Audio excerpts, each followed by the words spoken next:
Hearing a lot about the sequester in the news, especially from politicians. But what does it all really mean? News Channel 5 Stephanie Ramirez joins us now from our newsroom. And Stephanie, you sat down with an investment banker to kind of break this all down for us tonight.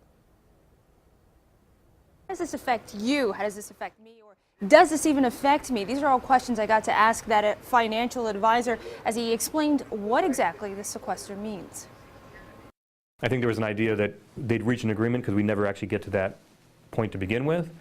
Yet here we are a year and a half later, and we still can't come to that agreement. The sequester, or what has become part two in the fight to tackle the national deficit. First, we saw the fiscal cliff and tax increases. Now, it's the sequester threatening major spending cuts. What does it all mean? That's what I sat down to discuss with Matt Ulver, Vice President of Spiro Smith Investment Advisors in Beechwood. The sequester right now is as a result of what happened in 2011 when the Congress couldn't come to a resolution in raising the debt ceiling and reducing expenses at that point in time.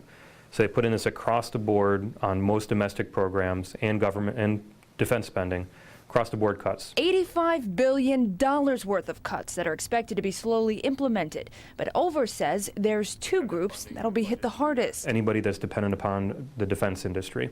So defense contractors, anybody that's a supplier to the defense contractors, they actually will see the biggest cut. Now, in Ohio, that's not going to affect us as much. Where Ohio takes a hit, and the rest of the country for that matter, is in federal programs like the Head Start program for kids. The lower income and those that are dependent upon government programs will feel the effect the most. Some other areas affected include the airport and reduction in airport security or reduced hours at the Social Security Administration. A lot of these are just reduction in workforce, reduction in hours that are being worked, which are going to create longer delays for the average American.